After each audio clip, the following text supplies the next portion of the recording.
Hello दोस्तों। Good morning. एक बार फिर सभी का स्वागत है हमारे YouTube channel Israel sir GS में। और जैसा कि हम लोग ऐसे मुद्दों पर डिस्कशन कर रहे हैं जो आपके एग्जाम की दृष्टि से बेहद महत्वपूर्ण आपको लग भी रहा होगा। अगर आपने क्लासेस अटेम्प्ट करी है, अच्छे से क्लासेस अगर आप अटेम्प्ट कर रहे हो, ले रहे हो, तो आपको लग रहा होगा कि जिन मुद्दों पर हम बातें कर रहे हैं वो आपकी पढ़ाई की दृष्टि से, आपके एग्जाम की दृष्टि से कितनी वैल्यूबल और कितने ज्यादा महत्वपूर्ण वो होते हैं। तो आज की क्लास में हम लोग बहुत अच्छे मुद्दे पर डिस्कशन करने वाले हैं। और आज की क्लास में हम लोग आपकी हमारी कुछ महत्वपूर्ण बातों पर बात करेंगे। डॉक्टर भीमराव अंबेडकर जी के जीवन से रिलेटेड आपकी, है ना। डॉक्टर भीमराव अंबेडकर जी, इनके जीवन से रिलेटेड आपकी हमारी कुछ अनछुए पहलुओं पर तथ्य करेंगे जो आपके एग्जाम में बहुत ज्यादा भूले जाते हैं और जिनके बारे में शायद हम लोग आपकी डिस्कस करते भी नहीं है, पढ़ते भी नहीं है हम लोगों को, क्योंकि उसके बारे में पता भी नहीं होता है। तो चलिए आज हम शुरू करते हैं। उससे पहले मैं आप लोग सब लोगों से आपकी पर डे जैसे आपके बोलता हूँ कि कृपया सभी लोग क्लासेस को लाइक करें, शेयर कर दिया करें जिन भी लोगों से आप रिलेटेड हैं, जुड़े हुए हैं, और सब्सक्राइब करके नोटिफिकेशन का जो आपकी बेल आइकन होता है उसको प्रेस कर लें, ताकि जैसे ही हमारी क्लास अपलोड हो इस चैनल पर आपको तुरंत उसका नोटिफिकेशन प्रोवाइड हो जाए आपकी। तो कृपया करके जो भी तथ्य आज मैं बताने वाला हूँ उनके तथ्यों के बारे में बड़ी महत्वपूर्ण जानकारी आप मेहनत के साथ उन्हें मेमोराइज करें और याद कर लें आपकी, ठीक है ना। तो चलिए बिना देरी के आपको शुरू कर लेते हैं और महत्वपूर्ण तथ्यों पर हम लोग आपकी डिस्कस और बातें करेंगे। देखो, जैसे करके आप सब लोग जानते हैं कि डॉक्टर भीमराव अंबेडकर का जो जन्म है, मैं एक एक तथ्य बताऊंगा सब लोगों को आपकी। इनका जन्म जो है वो 14 अप्रैल 1891 में, 14 अप्रैल में 1891 में इनका जन्म हुआ। और इनका जन्म जो है वो आपकी हुआ था मध्य प्रदेश, जो हमारा एक पड़ोसी स्टेट है उत्तर प्रदेश का, मध्य प्रदेश के मऊ जिले में इनका जन्म हुआ। इस मऊ जिलों को आज अगर हम बात करें तो इसे अंबेडकर नगर के नाम से जाना जाता है। अंबेडकर नगर के नाम से आपकी इस जिले को जाना जाता है। ये थोड़ा सा आप ध्यान रखें, है ना। अगर इनके जाति की बात करें तो इनका जो जन्म है वो जाति में हुआ था महार।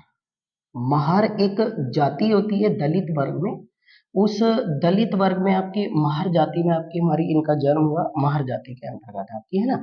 अछूते आपकी हमारी इनको बोला जाता था। अगर इनके पिताजी की हम बात करें तो इनके पिताजी का नाम था आपकी रामजी मालोजी, रामजी मालोजी सकपाल, इनके पिताजी का नाम था। और ये सेना में उस समय आपकी हमारी सुविधा हुआ करते थे। इनके बारे में अगर हम बात करेंगे तो इनके जो पिताजी थे आपके, उनका नाम था रामजी मालोजी सकपाल था। और इनके पिताजी के बारे में ऐसा कहा जाता है कि इनके जो पिताजी थे आपकी हमारी वो सेना में सुविधा हुआ करते थे, ठीक है ना। अगर इनके माता जी के बारे में अगर हम बात करेंगे तो माता जी का नाम था इनका आपकी भीमा, भीमाबाई इनकी माताजी का नाम था। और भीमाबाई के नाम पर ही इन्होंने अपना नाम आपके हमारी क्या रखा था, डॉक्टर भीमराव अंबेडकर। अब देखो, अंबेडकर इनका नाम क्यों पड़ा था वो भी सुन लो। क्योंकि इनके जो पिताजी थे ना आपकी, इनके जिनकी हम बात कर रहे हैं आपके रामजी मालोजी सकपाल जो थे इनके पिताजी, तो इनके अगर पिताजी के बारे में बात करें तो इनके पिताजी मूल रूप से, ध्यान रखना भाई, मूल रूप से महाराष्ट्र, है ना, मूल रूप से महाराष्ट्र में एक जिला पड़ता है जिसके बारे में शायद आपको हमारी पता भी होगी आपकी हमारी रत्नागिरी, रत्नागिरी। रत्नागिरी जिले में आम्बेडवे ग्राम के निवासी थे ये है इसका।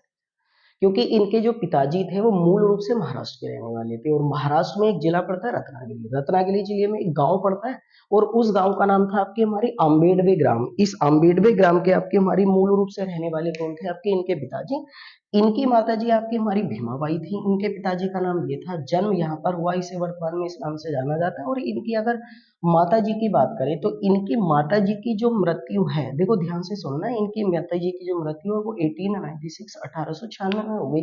यानी कि कह सकते हैं कि जिस समय डॉक्टर भीमराव अंबेडकर, अगर मैं ऐसे लिख रहा हूं तो ये डॉक्टर भीमराव अंबेडकर है आपकी, उनकी उम्र मात्र 5 वर्ष थी। उस समय आपकी हमारी मृत्यु किसकी हो गई थी, इनकी माता जी की मृत्यु आपकी हमारी उस समय हो गई थी आपकी। ये है आपकी हमारी, है ना। तो मात्र 5वें वर्ष में जब ये आपके प्रवेश कर रहे थे इनकी माता जी की आपकी डेथ हो गई। ये इनका थोड़ा बहुत आपकी जीवन परिचय में पूरी डिटेल में बता के जाऊंगा। 14 अप्रैल 1891 में, जाति दलित वर्ग में थी, पिताजी का नाम, माता जी का नाम, मृत्यु इनकी माता जी की कब हुई थी, इनके पिताजी महाराष्ट्र के रत्नागिरी जिले के अम्बेडवे ग्राम के रहने वाले थे। जिस जिले में इनका जन्म हुआ मध्य प्रदेश में, उस जिले को वर्तमान में किस नाम से जाना जाता है? अम्बेडकर नगर के नाम से जाना जाता है आपकी हमारी, ठीक है ना। आगे बढ़ते हैं थोड़ा सा। अगर हम बात करें आपकी हमारी इनके जीवन परिचय के बारे में और थोड़ा बहुत, तो आगे चल के मात्र जब इनकी उम्र आपकी हमारी 15 वर्ष थी, मात्र 15 वर्ष की उम्र में, हाँ एक बात और सुन लो आपकी, ये जो डॉक्टर भीमराव अंबेडकर हैं, तो भीमराव अंबेडकर हैं, ये अपने माता पिता, है ना, अपने माता पिता की 14वीं संतान थी। ये 14वीं संतान थी, इसका मतलब ये है कि इनसे बड़े इनके भाई और बहनों की संख्या आपकी कितनी थी? 13 थी।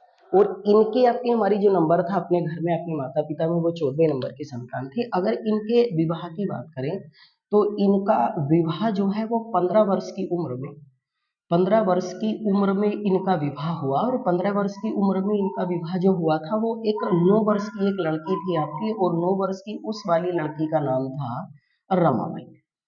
रमाबाई से इनका विवाह हुआ था आपकी, है ना, रमाबाई से आपकी हमारी इनका विवाह हुआ। मात्र 9 वर्ष की वो एक गर्ल्स थी, एक लड़की थी, और 15 वर्ष की उम्र में इनकी स्वयं की शादी हो गई थी आपकी, है ना।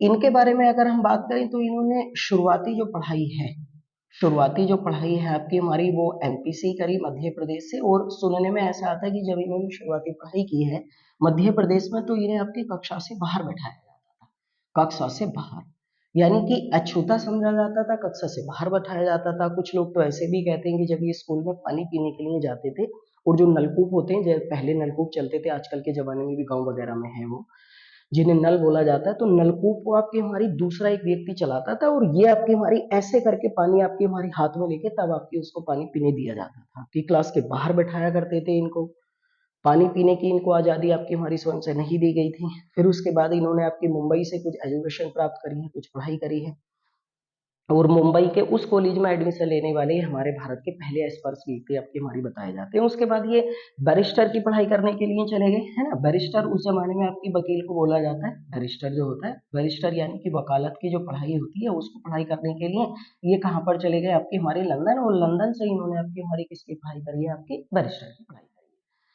ये उनका कुछ छोटा-मोटा आपकी हमारी जीवन परिचय है, इसके बारे में आप थोड़ा-सा आपकी मेहनत से मेमोराइज़ कर लें, याद कर लें। आपकी हमारी डॉक्टर भीमराव अम्बेडकर के बारे में अगर हम बात करेंगे आपकी, है ना, इनके बारे में अगर हम लोग आपकी हमारी डिस्कस करते हैं, इनके बारे में अगर हम बात करते हैं, तो आपको पता ही होगा कि इनके जीवन में अगर हम बात करें आपकी, तो ये थोड़ी-थोड़ी सी इनके जीवन परिचय बता दूँ, फिर महत्वपूर्ण तथ्यों पर आ जाएँगे।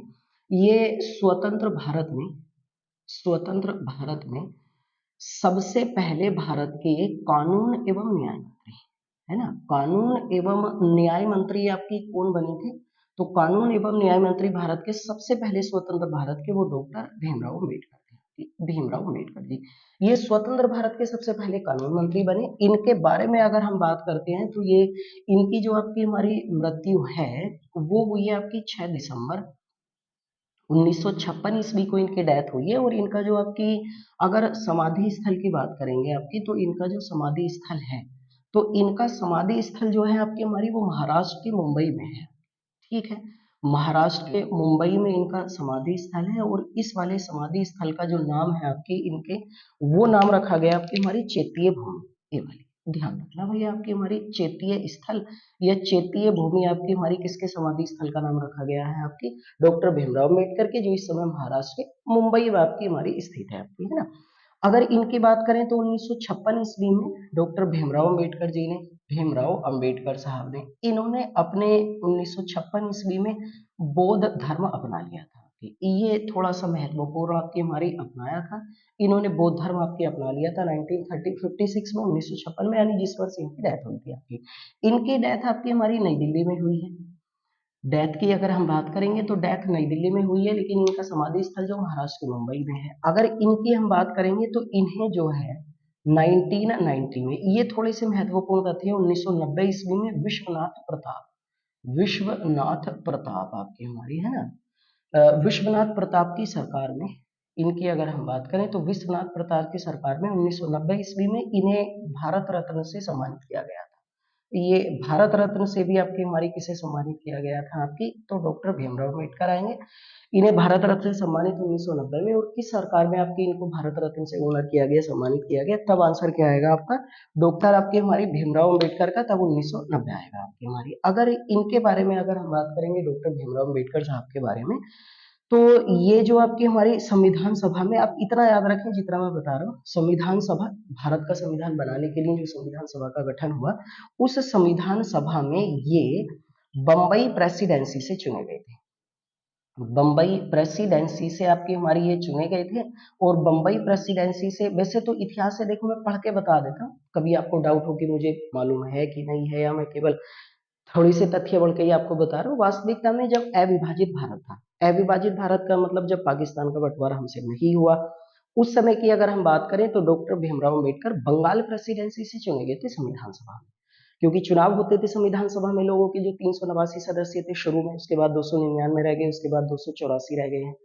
तो जब भारत का विभाजन हुआ और पाकिस्तान अलग हो गया, तो उसके बाद जो बंगाल, जिस क्षेत्र से doctor Bhimrao Ambedkar constitution committee में, संविधान सभा में आपके निर्वाचित हुए थे, वो क्षेत्र पाकिस्तान के पास चला।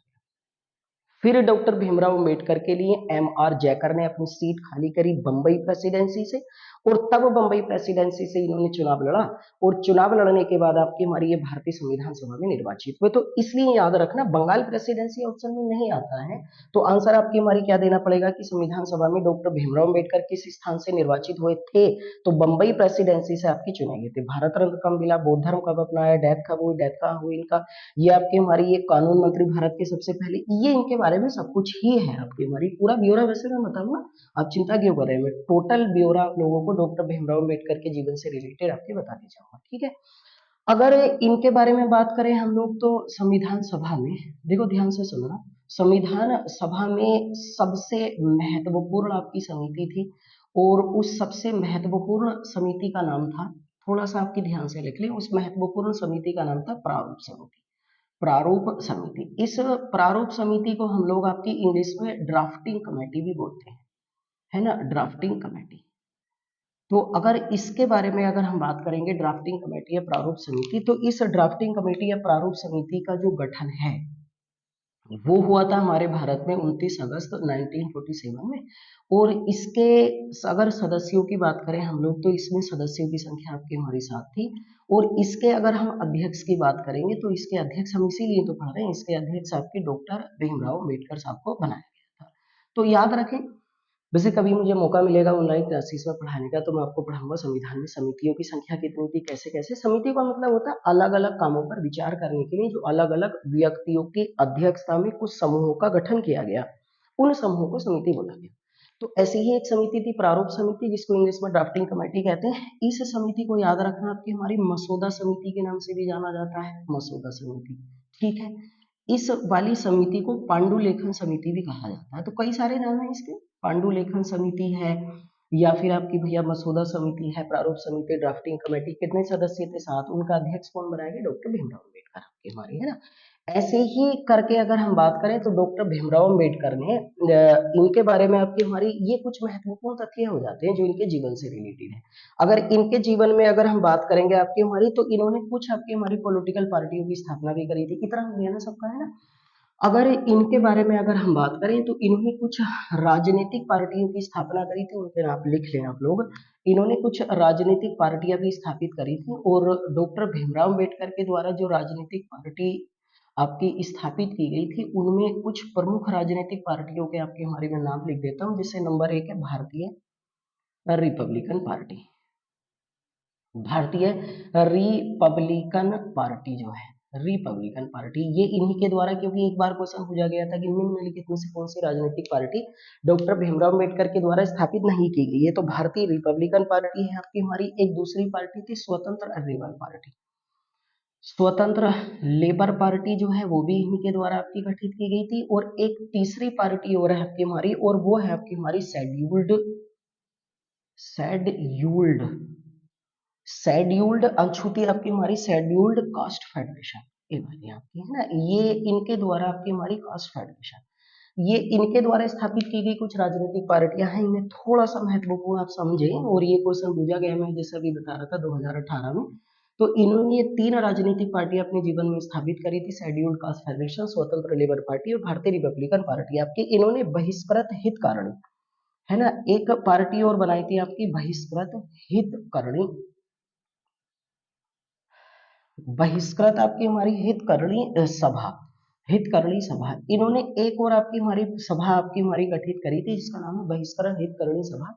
इस पार्टी को आपकी हमारी स्थापित करने का इनका जो उद्देश्य था वो थोड़ा सा आप लोग याद रखें, और उद्देश्य ये था कि जो आपके हमारी दलित होते हैं, दलितों को आपके उस जमाने में आपकी अछूते कहा जाता है, यानी कि जो SC और ST कास्ट के जो लोग होते हैं, अनुसूचित जाति और जनजाति के, दलित और अछूतों की पढ़ाई में सुधार लाने के उद्देश्य से और इनका जीवन स्तर ऊपर उठाने के उद्देश्य से, आपके है ना, इनका जो जीवन स्तर होता है उसे ऊपर उठाने के उद्देश्य से आपकी हमारी किसके द्वारा एक पार्टी की स्थापना की गई थी आपकी हमारी, तब आंसर आएगा डॉक्टर भीमराव अम्बेडकर के द्वारा। ये पार्टी आपकी, ये तीनों जो है, ये वाली तीनों जो है ये राजनीतिक पार्टियां हैं।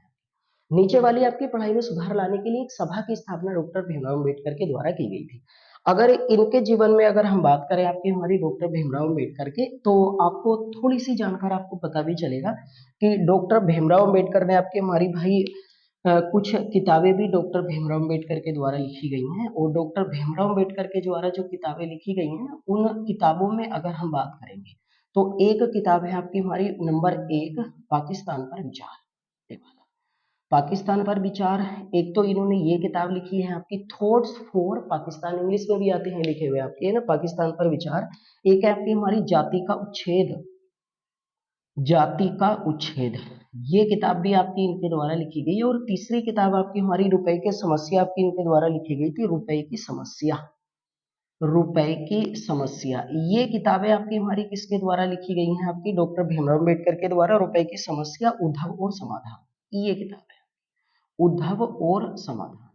ये किताबें जो हैं आपकी तीनों की तीनों ये डॉक्टर भीमराव अम्बेडकर ने लिखी हैं। याद रखना आपकी हमारी रुपए की समस्या इंग्लिश में भी आता है प्रॉब्लम्स ऑन रुपीज, ये किताब जो है आपकी डॉक्टर भीमराव अम्बेडकर ने लिखी है। एक किताब का नाम है आपकी हमारी पाकिस्तान पर विचार, दूसरी किताब का नाम है जाति का उच्छेद, और तीसरी वाली किताब का नाम है रुपए की समस्या, उद्धव और समाधान। ये तीनों किताबें आपके इनके द्वारा लिखी गई। आपको जानकारी हैरानी होगी, ऐसा माना जाता है कि RBI की जो स्थापना है, जो भारतीय रिजर्व बैंक है, जो भारत की बैंकों की आपकी मालिक है, भारतीय रिजर्व बैंक की जो स्थापना आपकी 1 अप्रैल 1935 ईस्वी को की गई थी। तो आपको जानकारी पता चलेगी कि इसकी स्थापना जो है हिल्टन यंग आयोग की सिफारिश के आधार पर की गई थी। इतना आपको पता है, नहीं पता है तो लिख ले। इसकी स्थापना हिल्टन यंग आयोग की सिफारिश के आधार पर की गई थी। ऐसा माना जाता है कि हिल्टन यंग आयोग को जो इसकी स्थापना का विचार दिया, इसकी RBI की स्थापना का जो विचार दिया था, वो भी आपके किसके द्वारा दिया गया था, आपके डॉक्टर भीमराव अम्बेडकर के द्वारा ही आपकी हमारी दिया गया था। कि तो कहीं ना कहीं ऐसा माना जाता है कि भारत में आपकी रिजर्व बैंक ऑफ इंडिया की स्थापना में भी किसका एक महत्वपूर्ण योगदान रहा है। तो आंसर क्या आएगा, डॉक्टर भीमराव अम्बेडकर का। आपकी हमारी ये 3 किताबें लिखी हैं, 3 राजनीतिक पार्टियां, चौथी राजनीतिक पार्टी नहीं थी बल्कि एक सभा थी। और ये कुछ आपकी हमारी भाई इनके बारे में महत्वपूर्ण तथ्य है आपकी हमारी। अगर इनके बारे में अगर हम बात करेंगे आपकी, तो डॉक्टर भीमराव अम्बेडकर जो है इन्होंने कुछ अपने जीवन में आपके हमारी भैया पत्रिकाएं भी चलाई हैं, और इनके द्वारा आपके हमारी जीवन में कुछ पत्रिकाओं का प्रकाशन किया गया, और इन्होंने आपके जीवन में अपनी कुछ पत्रिकाओं का आपकी हमारी प्रकाशन करा। जैसे नंबर 1, इन्होंने एक आपकी हमारी पत्रिका चलाई थी और इसका नाम था आपकी बहिष्कृत भारत, ये वाला था आपकी, है ना, बहिष्कृत भारत। एक पत्रिका इनके द्वारा ये चलाई गई थी। दूसरी पत्रिका का नाम है आपकी जनता, जो दूसरी इनके द्वारा पत्रिका चलाई गई। तीसरी पत्रिका का नाम आपकी इनके द्वारा रखा गया था आपकी समता। तो ऐसा नहीं है कि डॉक्टर भीमराव अम्बेडकर न्यूज़पेपर्स में, या जैसे गांधी जी ने 2 पत्रिकाएं चलाई थी ना, आपको याद होगा, मैंने गांधी जी पढ़ा रखे हैं कि साउथ अफ्रीका में जब तक ये रहे तो इन्होंने आपकी इंडियन ओपिनियन एक पत्रिका, एक मैगजीन छपवाई, और जब भारत में आ गए थे तो उसका नाम रखा गया था यंग इंडिया, एक पत्रिका चलाई। ऐसे ही आपकी हमारी डॉक्टर भीमराव अम्बेडकर ने आपकी हमारी एक पत्रिका चलाई थी जिसमें आपकी बहिष्कृत भारत है, जनता है, समता है, और एक पुस्तक थी आपकी हमारी प्रबुद्ध भारत, ये वाली आपकी है ना, प्रबुद्ध भारत। ये पत्रिका भी आपकी हमारी किसके द्वारा चलाई गई थी, डॉक्टर भीमराव अम्बेडकर के द्वारा भी आपकी हमारी। और एक पत्रिका और चलाई थी इन्होंने आपकी मूक नायक, ये वाली। तो ऐसे कह सकते हैं कि वास्तविकता में इन्होंने अपने जीवन में आपकी हमारी 5 पत्रिकाओं का प्रकाशन करा, 3 किताबें इनके द्वारा लिखी गई, 3 राजनीतिक पार्टी और एक सभा इन्होंने आपकी दलितों के उत्थान के लिए स्थापित करी थी। ये पांचों की पांचों आपकी हमारी पत्रिकाएं वो किसके द्वारा आपकी हमारी प्रकाशित या चलाई गई थी आपकी हमारी, तो ये चलाई गई है आपकी डॉक्टर भीमराव अम्बेडकर के द्वारा आपकी, है ना, डॉक्टर भीमराव अम्बेडकर के द्वारा। ये पांचों की पांचों पत्रिकाओं का प्रकाशन उनके द्वारा आपकी हमारी किया गया था। अगर इनके जीवन में अगर हम लोग आपकी हमारी और भी डिस्कस करते हैं तो इन्होंने आपकी हमारी एक, ठीक है भैया, अगर इनके जीवन में कुछ महत्वपूर्ण तथ्यों पर हम लोग आपकी हमारी डिस्कस करने चाहते हैं तो इन्होंने आपकी हमारी एक सत्याग्रह भी चलाया था, जिसे गांधी जी ने चंपारण सत्याग्रह, सत्याग्रह का मतलब ये होता है सत्य को मानकर किसी चीज के लिए आग्रह करने को सत्याग्रह कहते हैं, बात खत्म हो गई। तो सत्याग्रह इन्होंने चलाया था आपके पीने के पानी के लिए, पीने के पानी के लिए, पीने के पानी के लिए इन्होंने आपकी हमारी एक सत्याग्रह भी चलाया था। और ऐसा माना जाता है कि ऐसा सत्याग्रह चलाने वाले, ऐसा सत्याग्रह चलाने वाले चलाने वाले ये भारत के आपके प्रथम व्यक्ति थे। ऐसा माना जाता है कि ऐसा सत्याग्रह चलाने वाले ये भारत के आपके प्रथम व्यक्ति थे पीने के पानी के लिए। और ये सत्याग्रह उन्होंने 1924 ईस्वी में आपकी हमारी चलाया था। 1924 ईस्वी में एक जगह थी आपकी जिसका नाम था महाड़। महाड़ एक शहर था वहां पर, है ना, महाड़ एक शहर हुआ करता था। इस महाड़ शहर में आपकी हमारी एक समुदाय हुआ करता था और उस समुदाय में आपकी हमारी पीने के पानी आपकी हमारी इनको नहीं लेने दिया जाता था आपकी, है ना, महाड़ शहर में। अब महाड़ शहर में एक समुदाय हुआ करता था भाई, उस जो अछूता समुदाय था, अछूता, है ना, अछूता समुदाय, इस में एक तालाब हुआ करता था, चवतार तालाब, ये वाला। तो इस तालाब से अछूतों को पानी नहीं लेने दिया जाता था। इसी चवतार तालाब से अछूतों को महाड़ शहर में पानी पीने के लिए दिलाने के लिए जो आंदोलन डॉक्टर भीमराव अंबेडकर साहब के द्वारा जो सत्याग्रह 1924 में चलाया गया, इस वाले सत्याग्रह को क्या बोला जाता है आपकी पीने के पानी के लिए सत्याग्रह कहा जाता है। ये इनके जीवन का शायद ऐसा कुछ प्रारूप है जो आपने कभी नहीं सुना होगा। अब मैं इनके जीवन से रिलेटेड आपकी हमारी कुछ बातें और बता देता हूँ और आपको जानकारी उसकी भी होनी चाहिए। आपके डॉक्टर भीमराव अम्बेडकर के जब हम नोट्स बना ही रहे हैं तो पूरा ही क्यों ना बना ले। देखो आपने सुना होगा आपकी हमारी भाई, मैं तीनों के तीनों आप लोगों को इनके बहाने ना आपकी हमारी हिस्ट्री का एक टॉपिक पढ़ा के चला जाता हूँ और उसका नाम है आपकी 3 गोलमेज सम्मेलन। अब आप हेडिंग डाल लें सब लोग और लिखें आपकी 3 गोलमेज सम्मेलन। आपकी मैं ये भी पढ़ा देता हूँ उनके बहाने, आप लोगों को थोड़ा सा जल्दी भी जानकारी हो जाएगी और आपको इंटरेस्ट भी आएगा, मजा भी आएगा कि हाँ एग्जामों में कैसे रिलेटेड क्वेश्चन पूछ दिए जाते हैं। देखो 3 गोलमेज सम्मेलनों का अगर पूछा जाता है कि 3 गोलमेज सम्मेलन आयोजित कहाँ हुए थे, आयोजित कहाँ हुए थे, कहाँ हुए थे, तो आंसर क्या आएगा आपकी हमारी भाई, इसका आंसर जो आएगा वो आएगा आपकी लंदन। तीनों गोलमेज सम्मेलनों का आयोजन कहाँ पर किया गया था, लंदन में। लंदन में एक जगह है और जिसका नाम है आपकी हमारी सेंट जेम्स पैलेस। इस सेंट जेम्स पैलेस में इन तीनों गोलमेज सम्मेलनों का आयोजन आपकी किया गया था। इन तीनों गोलमेज सम्मेलनों की जो अध्यक्षता है, मैं भी बताऊंगा क्यों हुए थे। तीनों गोलमेज सम्मेलनों की अध्यक्षता आपकी हमारी भाई उस जमाने में ब्रिटेन के जो प्रधानमंत्री थे, ब्रिटेन के प्रधानमंत्री, और उनका नाम था रैमजे मैकडोनाल्ड, रैमजे मैकडोनाल्ड, इनके द्वारा आपकी हमारी की गई थी ये वाली अध्यक्षता, इन्होंने करी थी तीनों गोलमेज सम्मेलनों की। अब देखो मैं आपको तारीख बाई तारीख इसमें समझा दूं और आपको जानकारी भी हो जाएगी आपकी। ये तो आपने लिख लिया ना तीनों सम्मेलन कहाँ हुए, लंदन में। लंदन के किस आपकी हमारी जगह पर, सेंट जेम्स पैलेस में। अध्यक्षता ब्रिटेन के उस जमाने के प्रधानमंत्री रैमजे मैकडोनाल्ड ने करी, है ना। अगर देखो हम बात करें तो मैं आपको आसान भाषा में समझाना चाहता हूँ इसमें कि हमारे भारत में आपको एक पता होगा साइमन कमीशन। साइमन कमीशन की जो रिपोर्ट आई, ये वाली जो साइमन कमीशन की रिपोर्ट आई थी, आपने साइमन कमीशन अगर नहीं पढ़ा तो मैं पढ़ाऊंगा, डोंट वरी, आप चिंता ना करें। साइमन कमीशन की रिपोर्ट आई थी मई 1930 में। इस रिपोर्ट को जो भारतीय राजनेता थे, है ना, जो इंडियन पॉलिटिशियंस थे, जो भारतीय राजनेता थे, इन्होंने इस रिपोर्ट को नहीं माना। सुन रहे हो ना मुझे, देखो सुनोगे और ज्यादा जानकारी हो जाएगी। भारतीय जो राजनेता थे मई 1930 में साइमन कमीशन की रिपोर्ट प्रकाशित हुई और इन्हें हमने नहीं माना। तो इसी साइमन कमीशन की रिपोर्ट पर चर्चा करने के रिपोर्ट पर चर्चा करने के लिए, चर्चा के लिए और भारतीय राजनीति, चर्चा के लिए और भारतीय राजनीति, है ना, भारतीय राजनीति, इसके लिए जो बैठक बुलाई गई, जो बैठक आपकी बुलाई गई, उन वाली बैठकों को आपके हमारी भाई क्या कहा जाता है, उन वाली बैठकों को तीन गोलमेज सम्मेलन कहा जाता है। ये तो तीन गोलमेज सम्मेलनों के आयोजित करने का मुख्य उद्देश्य क्या था, साइमन कमीशन की रिपोर्ट पर चर्चा करना और भारतीय राजनीतिक हालचाल, जो भारतीय राजनीति के हालचाल है उन पर आपकी हमारी एक तरीके से स्टेटमेंट देना के लिए अंग्रेजों के द्वारा तीन गोलमेज सम्मेलन किस शहर में बुलाए गए थे, 1900 किस शहर में बुलाए गए थे, आपके लंदन। अब इन तीनों गोलमेज सम्मेलनों के ऊपर यदि हम बात करें तो पहला गोलमेज सम्मेलन जो हुआ, पहला, देखो ध्यान रखना भाई, अब मैं लिख रहा हूँ तारीख बाई तारीख, पहला गोलमेज सम्मेलन जो हुआ है आपके हमारी वो हुआ था और ये स्टार्ट हुआ था 12 नवंबर 1930 से और ये चला था 13 जनवरी 1931 तक, पहला गोलमेज सम्मेलन। अगर दूसरे गोलमेज सम्मेलन की बात करें तो दूसरा गोलमेज सम्मेलन हुआ है 7 सितंबर 1931 से और ये हुआ है 7 सितंबर 1931 ईस्वी को आपकी शुरू हुआ था और ये चला था आपकी 1 नवंबर 1931 ईस्वी तक, ठीक है ना। तीसरा गोलमेज सम्मेलन अगर हम बात करें तो तीसरा गोलमेज सम्मेलन जो हुआ है ये हुआ था आपकी हमारी 17 नवंबर 1931 से और ये चला था आपके हमारी भैया, अगर इसके बारे में बात करेंगे 17 नवंबर 1932 है भाई, 17 नवंबर 1932 से 24 दिसंबर 1932 तक। ये थोड़ा सा आप लोग जानकारी हो, आपको डेट वाई भी ना याद रहे तो वैसे याद रखना, पहला गोलमेज सम्मेलन 1930, दूसरा 1931 और तीसरा 1932, बस ऐसे भी याद रख लोगे तो याद हो जाएंगे। अब हम इनके बारे में इसलिए भी डिस्कस कर रहे हैं क्योंकि इन तीनों गोलमेज सम्मेलनों में भाग लेने वाले तीनों गोलमेज सम्मेलनों में भाग लेने वाले एकमात्र भारतीय व्यक्ति जो थे, जिसने तीनों गोलमेज सम्मेलनों में आपकी भाग लिया, तो तीनों गोलमेज सम्मेलनों में भाग लेने वाले भारतीय व्यक्ति जो थे वो आपके डॉक्टर भीमराव अंबेडकर जी थे।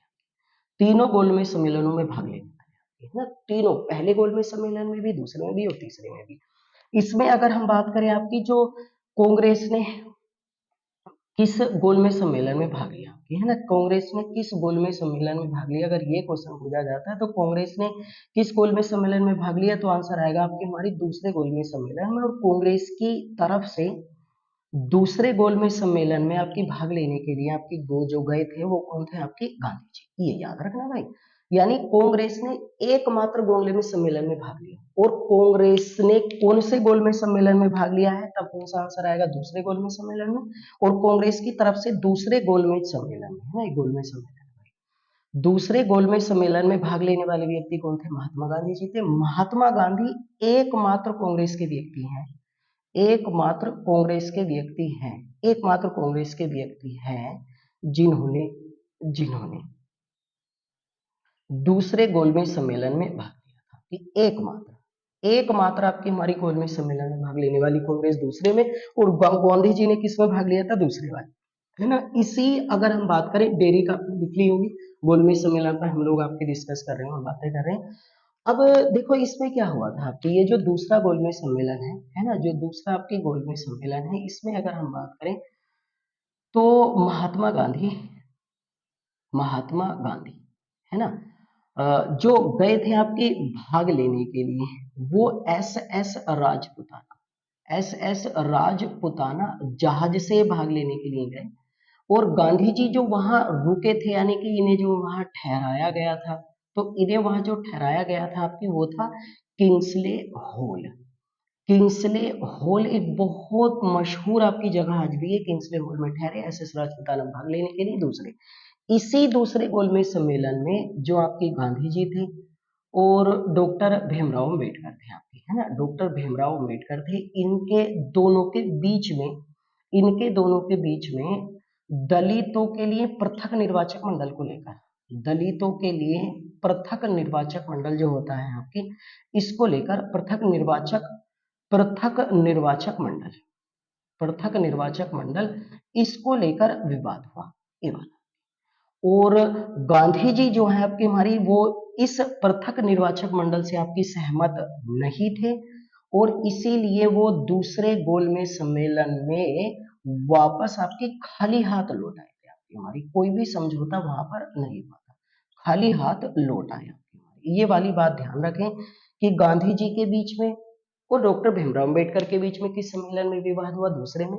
दलितों के लिए आरक्षण को लेकर पृथक निर्वाचक मंडल बनाने के लिए कोई भी सहमति नहीं बनी गांधी जी और अंबेडकर के बीच में, और गांधी जी वहां से वापस खाली हाथ लौट आए। कई बार क्वेश्चन आता है कि गांधी जी किस स्थान से खाली हाथ वापस लौटे थे? लंदन से। उन्होंने अपना झंडा नहीं झुकने दिया, ऐसा उन्होंने स्टेटमेंट कहा था। तो ये इनके बीच में भी हो रहा। अब तो मेन चीज तो थी दलितों के लिए आरक्षण लेने वाली बात थी। अगर हम बात करें आपकी तीनों गोलमेज सम्मेलनों में, जो तीसरा आपकी गोलमेज सम्मेलन था, देखो ध्यान से जल्दी से सुन लो, आपकी जो तीसरा गोलमेज सम्मेलन था, इस तीसरे आपकी गोलमेज सम्मेलन में कोई भी आपकी हमारी निर्णय नहीं हुआ, कोई भी निर्णय नहीं हुआ था। यानी ना तो दूसरे में हुआ और ना तीसरे में हुआ, कोई भी निर्णय आपकी हमारी इसमें नहीं हुआ।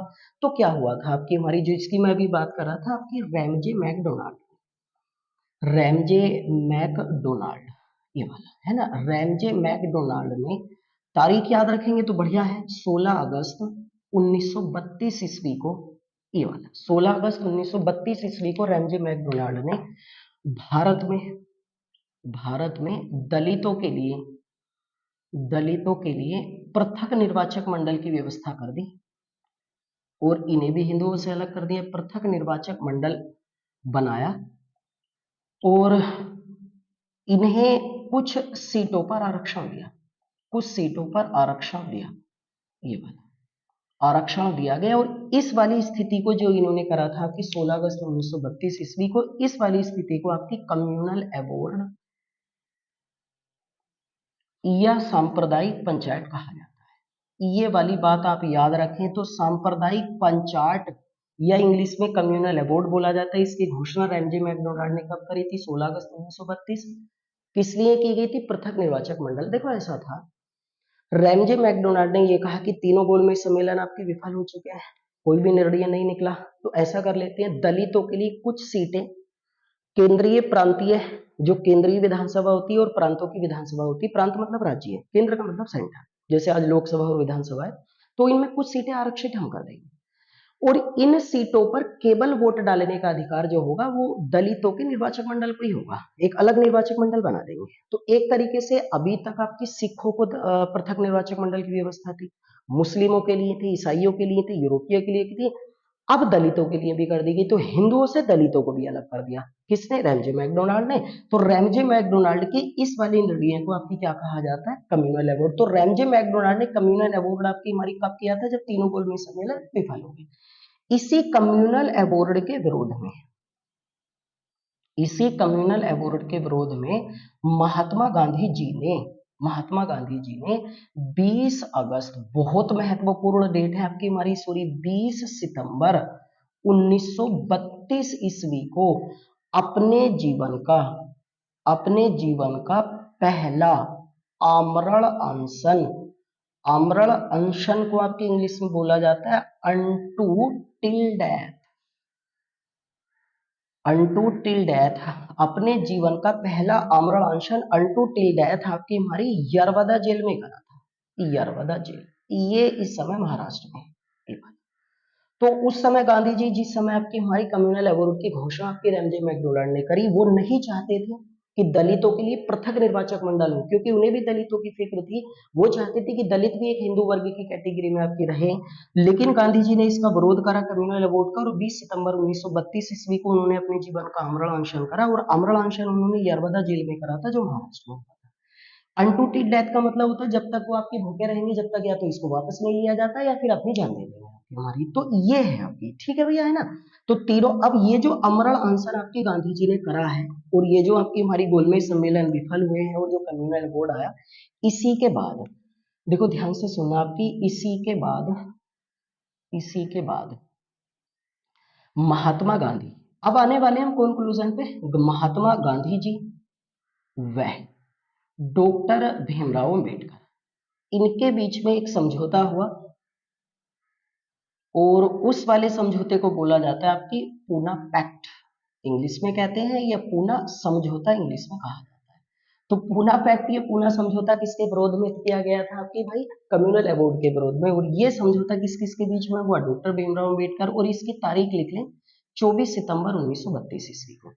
इस वाले पूना पैक्ट को इसलिए पूना पैक्ट, क्योंकि यरवदा जेल जो है वो पूना में है, महाराष्ट्र के इस रीजन से कहा जाता है। इस पर जो हस्ताक्षर हैं, ध्यान रखना, पूछा जाता है, इस पर जो हस्ताक्षर हैं वो डॉक्टर भीमराव अम्बेडकर ने, इन्होंने तो आपकी इस पर हस्ताक्षर किए, लेकिन गांधी जी ने आपकी इस पर हस्ताक्षर करने से मना कर दिया। वो सहमत थे लेकिन उन्होंने हस्ताक्षर नहीं किया। श्री राजगोपालाचार्य ने उनकी तरफ से हस्ताक्षर करे।